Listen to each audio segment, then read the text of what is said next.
innovation na makambo ya mpepo tope aviation na RDC. Compagnie africaine d'aviation CAA na mokuse alela yango minu na nenga kosakana te di ekomande domaine na ye. Après réception, il y a premier Airbus A330, oyo CAA yaka nango mikolo eleki yango nde suki saka masolo ndimela ngai mwana Kongo que CAA auti lisusu ko bambola koko na botu na domaine aérien avec arrivée P réception. Il y a deuxième avion esika Airbus A330.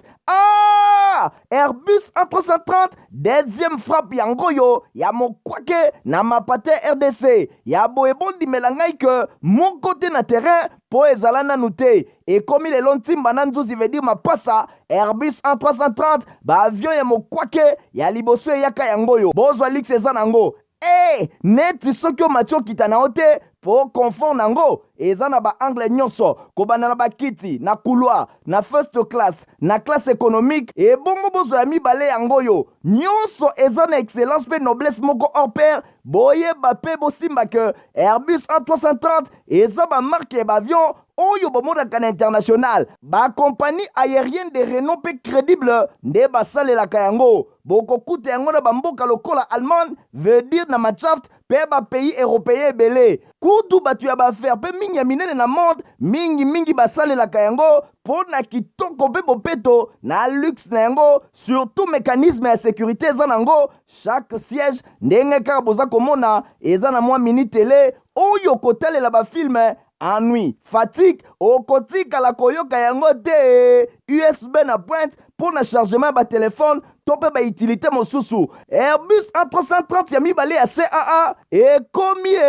eza na deux classes first class pour na bino ba grand monsieur na ba grande dame pe ba personnalité misusu ebele avec 36 sièges classe économique pe ezali pona bino bosalaka bafaire pe bato nyonso ba amoureux ba voyage avec 267 sièges mokoka sala voyage dans ba meilleures conditions ndenge nanu ezala te avec Airbus A330 ya mibale ya CAA avion ya sika oyo uti kokoma ekwei deja na mabele timba na nzuzi lelo mibale moko te na Congo bana Congo pe bapaya basepeli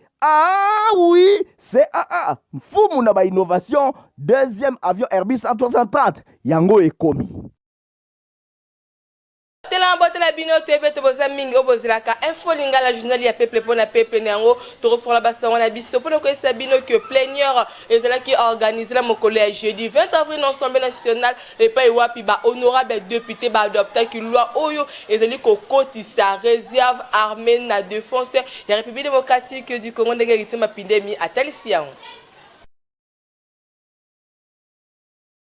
République démocratique du Congo aza ko disposer désormais na loi oyo ezali kolobela réserve ya armée ya défense ezala ki voté na unanimité et pas il y a 384 députés au ba participer ki na vote yango ekotinda na Sénat pour na lecture ya mibale union ezala ki na plénière ya jeudi 20 avril 2023 oyo esalema ki na présidence ya Christophe Mbosonko Dampwanga numéro 1 ya chambre basse ya parlement bo union ezala ki bongo consacré na adoption ya projet ya loi ou ya makambo ya réserve ya défense ya République démocratique du Congo après ko dévoiler menu na plénière pe lisusu ko komayango na ordre du jour ba matière mususu mibale Christophe Mbosonko Dampwanga a accordaki parole et pa ya Gilbert Kabanda actuel ministre ya recherche scientifique pe innovation technologique pour na a présenter économie ya projet ya loi oyo ezali kolobela réserve ya armée ya défense ya RDC mais pour na nini ministre ya recherche scientifique yende aye kolobela makambo ya défense pour na ko présenter texte oyo na assemblée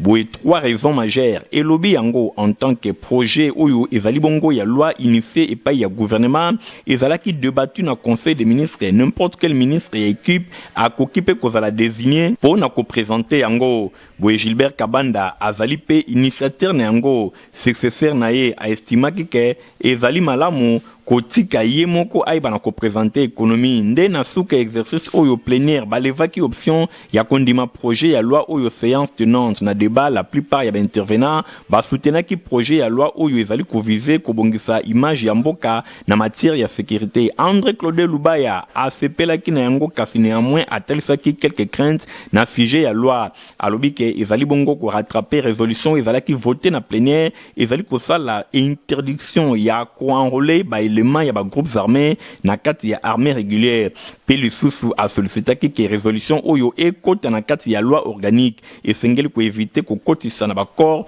ba brigands ba étrangers pe batu mosusu ndenge André Claude Lubaya alobaki na suka projet ya loi oyo ezalaki voté na unanimité 384 députés ba participer na vote bango nyonso ba votaki yango pe etindamaki na Sénat pour na séance oyo député national Grâce Nema Paini a intervenaki na motion information autour ya insécurité oyo eza na ba territoire ya Ango Bondo na province ya Bazwele selon Eli ya peuple ba rebelle centrafricain Seleka ba traverser qui frontière pour na kokota na RDC na Minduki pe ba munition bangonde bazali kosala ba victime kuna na Gwane na territoire ya Ango boye na ngambo mosusu alobi ba hors la loi oyo bakangaki mutuka moko ebandeki kokende na Zapai bango babotolaki population pe ba passager biloko na bango nyonso oyo bazalaki na yango pe batiraki na commerçant moko azokaki esili wana te bango pe ba centrafricain oyo bazwaki lisusu en otage 21 personnes mobimba na mboka Zemio. Nous tirons la Assemblée nationale pour nous que juste avant plénière, il y a jeudi 20 avril, premier vice-président de l'Assemblée nationale, André Mbata, qui na cabinet ya Mosala, ambassadeur ya Chine et la République démocratique du Congo, Bomi Balé, Balobela qui création ya groupe d'amitié RDC Chine, dengue ma pandémie à tel sien. Jeudi 20 avril 2023, ambassadeur ya Chine na poste na République démocratique du Congo, ayamba maki epa ya vice-président ya Assemblée nationale, André Mbata Betukumesu na masolo na bango, balobela ki makambo etali diplomatie parlementaire na audience oyo diplomate chinois akendaki ko beta masolo elongo na professeur André Mbata pour na makambo etali diplomatie parlementaire ba relation entre parlement chinois et parlement congolais. Clé ya création ya ba groupe d'amitié entre bamboka omibale topé entre ba parlement omibale balobela ki lisusu likambo etali ko organiser ba visite croisée ya haut niveau entre Chine na République démocratique du Congo balingi ko travailler ensemble pour na ko répondre rapidement ba échange entre ba parlement chinois pe congolais pe lisusu ko insister na importance ya ba échange entre ba parlementaires ya deux pays parce que coopération pe amitié entre deux pays oyo ezali ko s'appuyer na soutien ya ba peuple nyonso mibale pe ba parlement ba gouvernement oyo baza na rôle moko important ya koyeba na ko jouer na tina wana bazali ko compter na bango pour na fonctionnement ya partenariat sino-congolaise ndenge diplomate chinois alobaki na suka ya masolo Chine azali ko se présenter lokola partenaire moko viable ya gouvernement congolais kala mingi te diplomate chinois a annoncé mise en disposition substantielle ya enveloppe moko en faveur ya secteur congolais pour na makambo etali défense pe sécurité pe lisusu Chine ba se prononcer déjà pour na respect ya souveraineté pe intangibilité ya ba frontière ya République démocratique du Congo bazali côté mais la agression nyonso oyo ezali ko talibanda pe ingérence na ba affaires internes ya République démocratique du Congo oyo azali pays ami et longo na RDC ba travailler mingi bazali ko défendre l'intérêt pe légitimité ya République démocratique du Congo ndenge ambassadeur ya Chine na lobaki na ngambu na ye professeur André Mbata talisi volonté ya komona amitié sino-congolaise et bana ko s'appuyer na soutien moko réciproque pe mutuel ba bana ko accorder entre états mingi penza ba question fondamentaux oyo ezali ko toucher ba intérêt ya mboka nyonso. Na masolo mususu boseye ko simbete premier ministre Jean-Michel Sambaloko Nekenga a participé à la jeudi 20 avril na salon rouge ya hôtel Fleuve Congo na première réunion ya cadre national ya concertation ya ba partie prenante ya secteur minier na kombo ya chef de l'état Félix Antoine Tshisekedi Tshilombo Ndine Asona Atalisian. Na salon rouge ya hôtel Fleuve Congo, Premier ministre Jean-Michel Samalukonde Nekenga a participé à la première réunion. Il y a cadre national, il y a concertation à partie prenante dans le secteur minier. Awa chef ya gouvernement a présidé qui yango na kombo ya chef de l'état cérémonie ezala qui sanctionné na ouverture officielle ya forum oyo eza bongo na bit ya ko réfléchir pour la modernisation et exploitation minière artisanale na RDC forum oyo esangisi plus de 150 participants oyo ba ko discuter na ba défi ya modernisation exploitation minière artisanale na RDC conseil présidentiel ya veille stratégique CPVS na mokuse oyo bazali ko assurer coordination ya cadre oyo ba expliquer ki ke bokutani oyo ezali bongo pona ko instaurer dialogue moko permanent entre acteurs bazali impliqué na gestion ya secteur extractif pe pétrolier pe minier na République démocratique du Congo à travers pilier 5 ya programme d'action na 2021-2023 gouvernement azwa ki engagement ya ko améliorer gouvernance des ressources naturelles pona ko réaliser bien-être ya population boye alobi azali honoré ko présider ouverture ya mikolo oyo ezali première réunion à cadre national ya concertation à parties prenantes ya secteur minier. P. Jean-Michel a remercié bango pour répondre qui positivement na invitation oyo ba présente assise ndenge alobi ezali origine ya volonté ya son excellence monsieur le président de la République Félix Antoine Tshisekedi Tshilombo chef ya gouvernement a présenté volonté na ye oyo ezali exprimé pour na kwa sénique secteur minier en particulier pe secteur extractif en général pour na ko promouvoir à travers ba principe consciencieux oyo ezali édicté pour na culture ya transparence pe ya redevabilité pour na ko travailler na ndenge ya malamu na maloba na ye premier ministre atalisa qui lisusu situation sécuritaire oyo ezali koumela na partie orientale ya République démocratique du Congo et pa wapi mboka ezali agressé et pa ya voisin na ye Rwanda na nzela ya ba M23 nyonso pona kolula ba ressources naturelles ya République démocratique du Congo bosimba ke premier ministre a insisté ki mingi pona nécessité ya veiller na contrôle pe na transparence ya ba chaîne ya approvisionnement ya ba metu nyonso à travers mboka na biso République démocratique du Congo bosimba lisusu ke cérémonie oyo et connaîtra qui participation ya ministre ya mine Antoinette Nsamba Kalambai pe na maloba na ye a soulevé qui ba différents défis ya ko relever l'exploitation minière artisanale na RDC pe lisusu participation ya coordonnateur ya conseil présidentiel ya veille stratégique ba principaux opérateurs miniers ya RDC ba service public spécialisé ya l'État ba entité territoriale décentralisée ba organisation ya société civile et ba partenaires techniques et financiers ya gouvernement.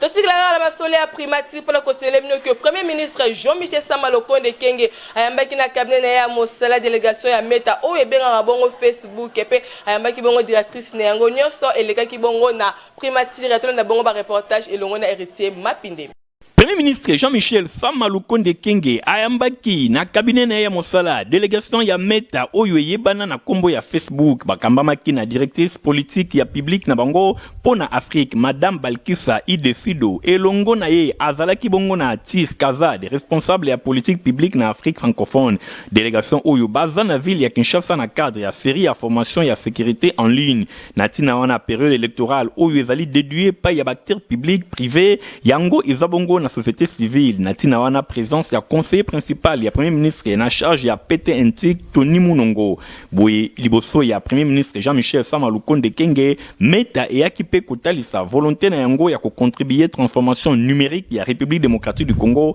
à travers renforcement ya ba capacité pe ba investissement pour na ko améliorer connectivité internet pe développement ya métavers na tuka masona bango ndenge ba betaki chef ya gouvernement ya République démocratique du Congo et longona délégation ya Meta va souligner rôle important dans la sécurisation de la plateforme numérique dans la période électorale. Bango bazali ko s'attacher pour na oyetali sécurité de la plateforme pendant période où ezali bongo décisive. Ba lubi bazana esengo ya komema contribution responsable et pas ya dialogue moko constructif PRDC longo na ba différents acteurs clés ya processus oyo mingi penza seni ba autorité ya gouvernement pe organisation la société civile ndenge atalisi Balkissa Idesido oyo azali directrice ya ba affaires publiques pour na Afrique subsaharienne bosimba kena ngambo mosusu Meta azali ko travailler ensemble longo na ba différents acteurs ya République démocratique du Congo depuis bambula ebele pour na ko améliorer qualité ya accès internet ba na ko assurer utilisation sur pe responsable ba plateforme numérique nyonso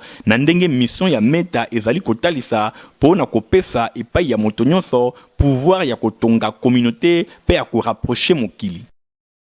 Tout cela la masole à Meta pour le conseiller que président de la commission électorale nationale indépendante Sénat beaucoup c'est Denis Kadimaka Zadi à Sola qui mardi 18 avril 2023 la délégation et entreprise Meta Oyo ba regroupa ba réseaux sociaux locaux la Facebook Messenger WhatsApp et Instagram délégation et là qui conduite et pas ya madame Sido Ido Bakissa Oyo azali bongo directrice na yango ba reportage et le Stéphane Skandi.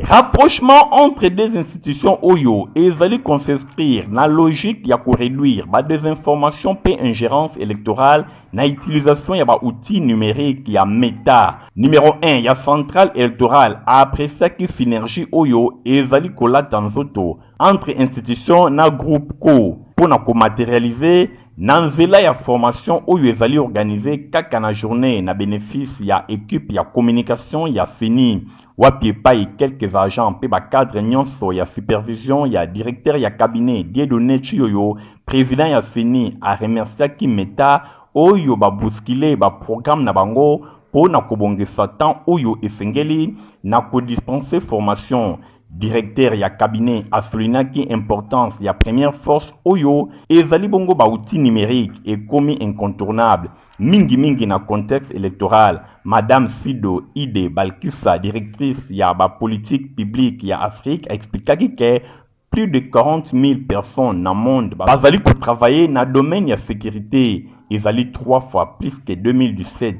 Abakisaki ke na entreprise 40 équipes bazali impliquées na travail. Azanga kite ko rappeler que tozali kozwa ba leçon ya ba élection oyo elekana déjà na Afrique pe bisika mosusu apesaki ndakisa na scrutin oyo elekanaki na février na Cameroun, Canada, Inde, Indonésie pe Union européenne. Bakisa ba élection ya mi-mandat na États-Unis nyonso pona ko améliorer expérience pe utilisation. Madame Jeanne Elon oyo azali responsable ya programme ya ba partenaire ya confiance ya ba collègue na ye ya ba politique publique Afrique francophone. Ilunga Mpanya pe Judith Mongala responsable ya partenariat gouvernement ONG na maloba moko ye atiaki accent mingi na ba différentes méthodologies ya mosala na ba tâches bien précises pe kosala ke objectif clé et ko empêcher ba ingérence ko supprimer ba contenu nuisible pe ko limiter des informations oyo ba ko kipe ko améliorer transparence et sengeli boye ba kesir 3,7 milliards ya ba utilisateurs Facebook koleka ba moitié ya population mondiale soit 204 millions bazali localisés na Afrique.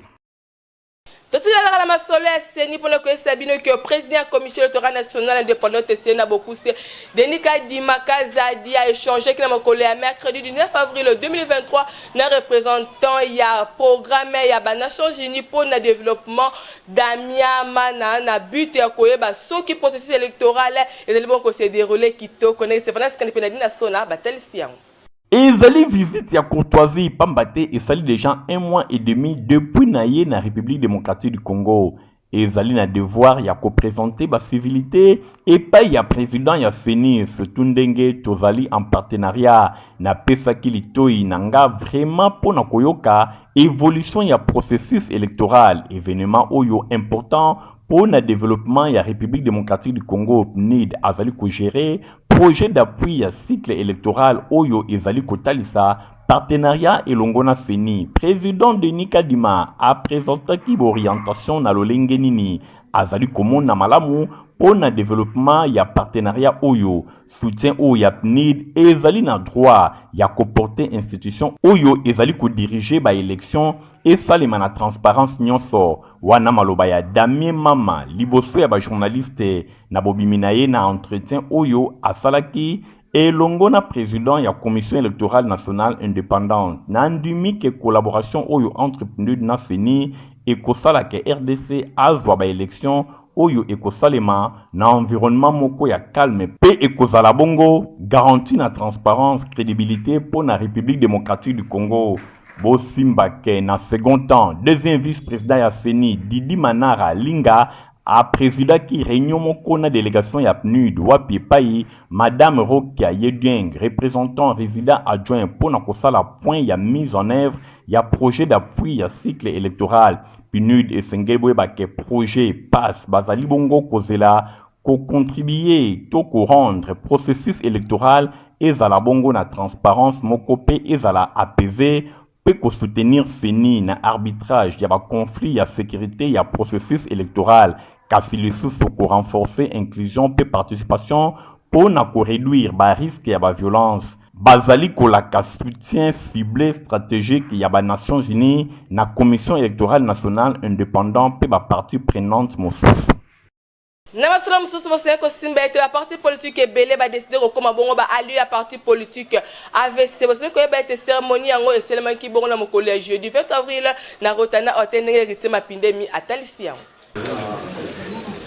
Nasima ya adhésion na autre vision du Congo, yangonde parti politique ya Yambo et signaki charte constitutive ya regroupement politique autre vision du Congo est allié AVCA na Mokuse. Ezali bongo secrétaire général Maître Magloire Kasongo ye mutu asignaki yango na kombo ya coordonnateur général ya regroupement Maître Didier Boudimbu. Ba président to ba représentant ba parti politique misusu bango pe basignaki charte ya regroupement AVCA. Mokolo oyo ya lancement na yango esalemaki awa na Rotana Hotel ezwami na commune ya Gombe. Ezali bongo ba parti ya Union pour la liberté et le bien-être, Union des forces républicaines, figure emblématique de la nation congolaise, Congo moderne pour la paix, Mouvement tshisekidiste pour le changement, Fonds démocratique pour le progrès, Convention chrétienne pour le changement, Alliance pour la reconstruction et l'émergence intégrée de la République, paix Union pour le changement et le développement intégral du Congo.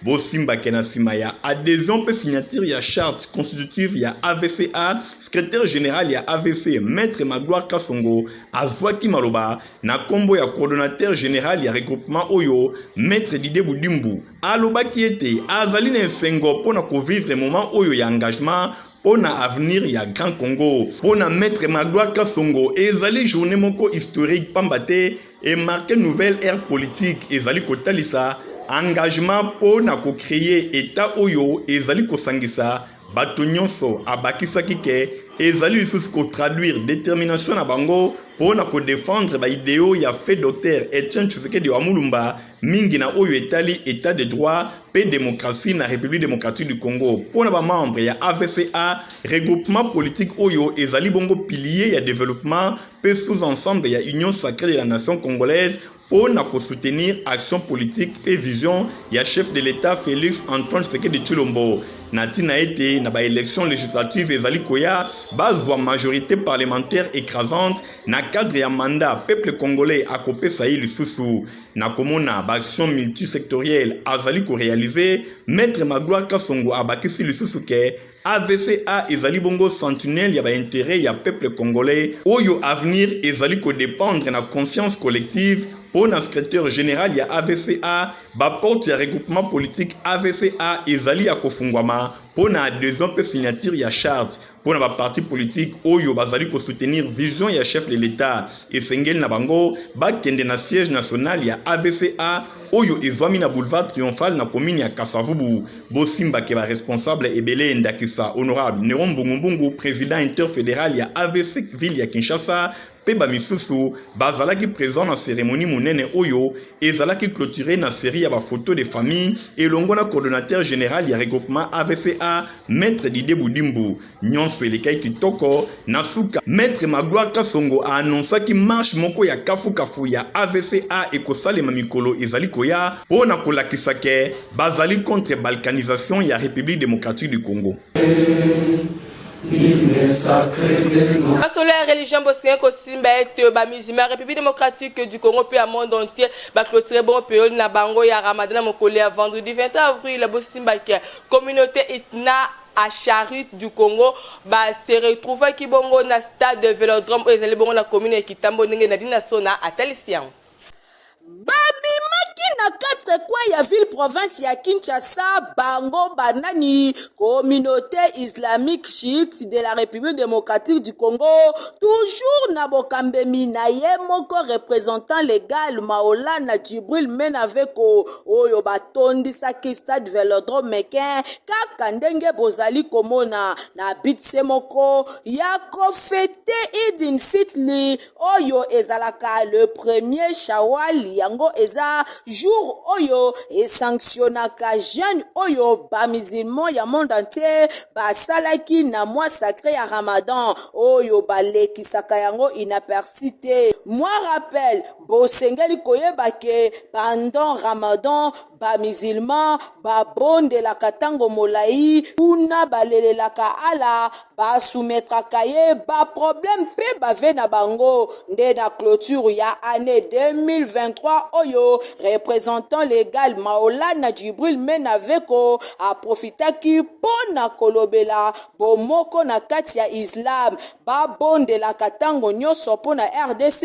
aexplikaki malamu journée ya Idin Fitli oyo ezali mokolo moko monene soki pe ekozala malamu bakonzi ya mboka bakomisa yango journée fériée. Par exemple mokolo lelo eza mokolo monene ya Idin Fitr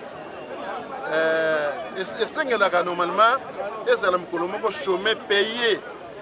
na mboka na biso mpona bamusulman baza kosala fete oyo ezala chômé payé soko tozali uni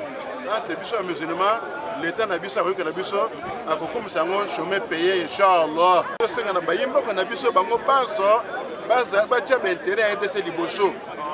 balongola baintere na bango egoyese moto na moto alonga baintere na ye tosia baintere ya RDC liboso RDC ke liboso bokanisi esili nono kuna pe na moske ya Citas na commune ya Barumbu bango pe baklotiraki mwa ya Ramadan kitoko toujours na bokambemi na ye moko Imam Mustafa Kapuluta nyonso elekaki kitoko na bokasi pe na lisungi ya ala. Na cadre de la 30e Société d'aviation CA, ils ont composé 9% de Congolais de leur rédaction Info Lingala et mais qui m'ont présenté bino ba cadre puis ba directeur vous avez beaucoup consulté compagnie africaine d'aviation CA na mokusi. Batebele balobaka ke ba Congolais devant Mbongo bazali capable de manifester banti valeur ebele. Kasi affirmation oyo ezali contredit na CAA po ba blatiner en tout cas bazali kopesa confiance na Congolais pe mingi penza na mwasi congolaise.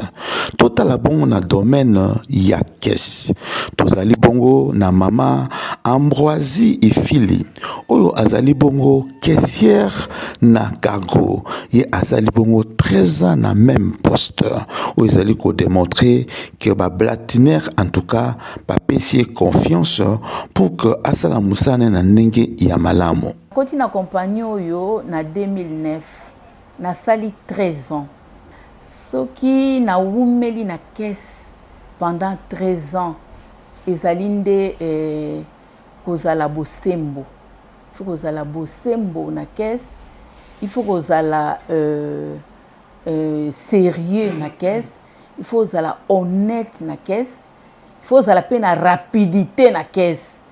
Ba client ba koye belé, ba mususu balingi bafuta, ba mususu balingi basala boye, ba mususu bazoloba loba, yo si il faut kozala maîtrise mingi na caisse parce que so ozana maîtrise te, oza likolo moyen ont fonctionné bien na caisse ezate. So pour oza mutema munene te, oza mutema mutema mbangu mutema ya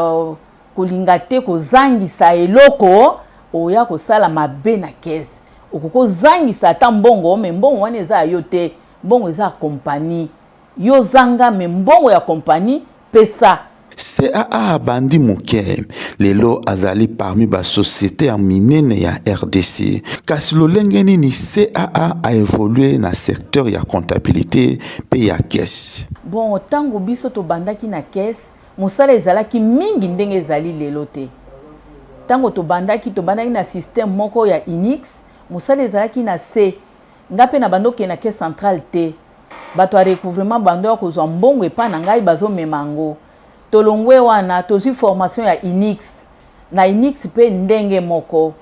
eza bato a recouvrement bato bazoya bazwi mbongo mais tango tozi susu formation mususu professeur mususu mutu mususu awiti il Maurice aye ko lakisa biso monsieur Laurent aye ko lakisa biso ndenge nini na kosalela Margot système échangé fret mpe eye ebele baclient mpe baye ebele mpo baavion mpe eye ebele. Alors na ntango wana mosala ekomi ebele epuis nafutaka ba fret arrivé na fret départ te